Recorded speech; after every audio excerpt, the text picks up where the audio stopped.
The words exploration, optimism, and reflection are drawn from my personal manifesto. Exploration speaks not just of my passion for travel and discovering new places, but also my enthusiasm for learning, development, and being future facing. Optimism is a personal ambition of mine. I want to conduct myself optimistically and be excited to do things and have new experiences. I am very conscious of the environmental challenges that we face, and being cynical and dismissive about the future can make it a very overwhelming prospect. Reflection is also about learning. I have found that having time to pause and evaluate what has come before is very valuable. This can be an historical event or something that has happened yesterday. I had actually chosen these fonts in starting final year. I wanted to begin the year with something that would tie all my work together, so that when I finished, all the work from the year would appear consistent. I want my work to have my look and to look like mine, if that makes sense. The ambition was to present myself as mature and professional, but without appearing stuffy and boring. The colours can be used to make my work appear sophisticated while also being light-hearted and playful. These images have been chosen because they either represent my values or they inspire me. I love the exploration of nature, but these climbers working together to explore further can work on multiple levels. Sun-drenched streets full of character with stories to discover speaks to me of optimism and excitement for the future. I love making things by hand, and working together with friends to make beautiful products is something special to me. Grand buildings with grand histories filled with knowledge in quiet corners are perfect for finding peace and reflection. Graduation in Barcelona with people coming together to celebrate new ways of doing and new ways of thinking. This is my ikigai. The things I love are working with my hands, feeling connected to nature, community, sharing knowledge, and discovering new places. The things I think the world needs are localized resource use, collaboration, sustainability, the distribution of agency and wealth, and design for the benefit of the natural world. The things I hope to be paid for are design consultancy, design for manufacturer, creative physical products, and management of workspaces. What I'm good at includes understanding systems, time management, leadership, communication, working manually, and designing through making. Looking at the overlap of these areas, I see my mission as working practically and environmentally, sharing newly acquired knowledge. I want to work for the benefit of the environment, act globally and locally as part of a community to progress with others. With regards to my vocation, the climate emergency is a contemporary challenge, and I'm passionate about understanding how to design for the good of the environment, develop localized manufacturing, and foster community-based design and making.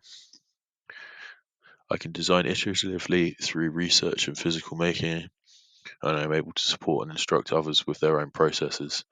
For a profession, I would be able to work in roles helping others with processes, environmental considerations, and design for manufacturer, both as a lone consultant or as a senior person in a makerspace.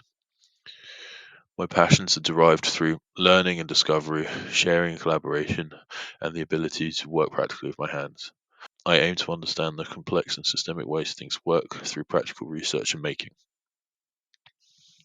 Looking at the central overlap of my ikigai, the key elements of my mission, vocation, profession, and passion, my future roles would be practical with learning and development through collaboration and with the environment as a focal point. My role within the group project was team leader. I was responsible for organisation, time management, and task delegation. This role did not permit me to do a lot of practical making. The making I did do was in assistance to the other team members. I was, however, able to learn, develop, and collaborate along with the other members of the team. I developed new technical skills with Adobe, and we all shared our knowledge and research. Equally, we learnt from collaboration with the client. This project did not have a lot of scope for designing with the environment in mind. I did assist with the design of signage made from scrap metal car parts, but the brief and the role did not permit me to be especially environmentally conscious, certainly not as much as I am throughout my personal projects. The following a variety of different companies and roles within the design industry that I can imagine myself working with. They are all actively recruiting for roles at different levels. Larger design consultancies are very established and work on a variety of projects. I think I will be able to progress quickly and develop from entry level to something more senior. These are the getting paid and getting established roles. Purpose-led and education roles coincide with my passion for community learning and collaboration. They are research-driven and are at the forefront of design's response to issues like the environment. Smaller makers and designers would give me the opportunity to create physical objects from the kind of materials I like to work with, but they may not have the same long-term prospects as larger consultancy companies. I would like to retain some of my time for freelance work. I like developing my own projects and choosing who I work with. My current side hustle is growing and is something I want to maintain. I'm a good leader. I'm empathetic and delegate well. I can function well under high workload. I prefer to have a lot on my plate rather than a little. I'm able to take a systemic view of things.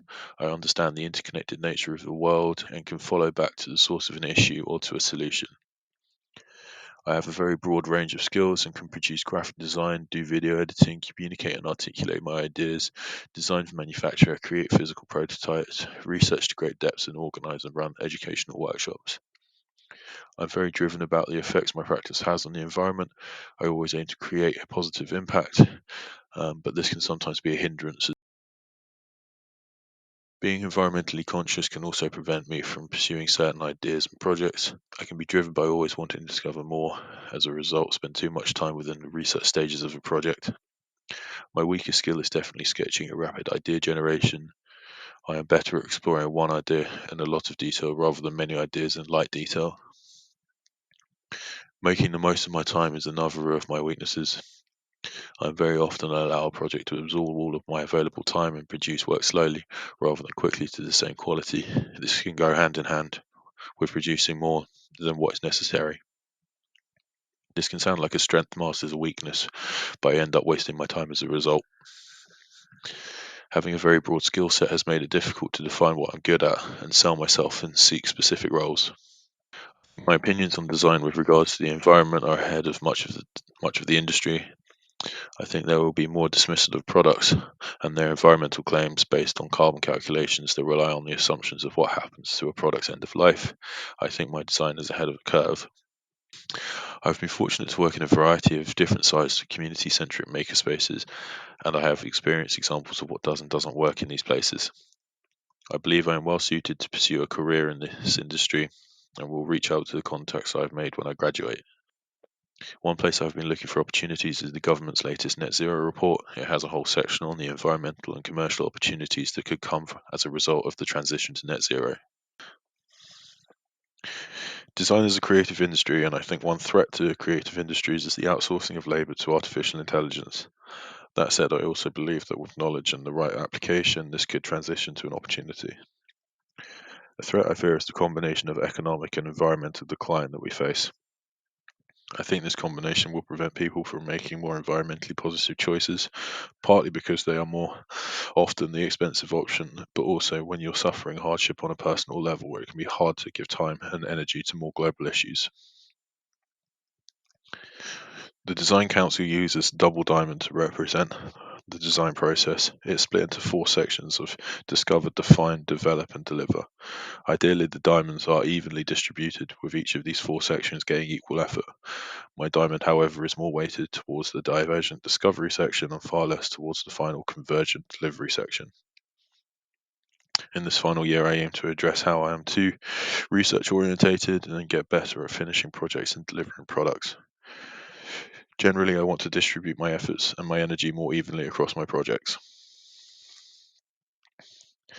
My key skills for the year are delivery, idea generation, visual communication, research, practical making, confidence, collaboration, and self-reflection. This is where I see myself now, and I am currently better at some of these than others. Over the year, I want to develop these skills and become a more rounded designer. I especially want to work on idea generation, get better at sketching and final delivery, and feel more confident in my process and the directions I take.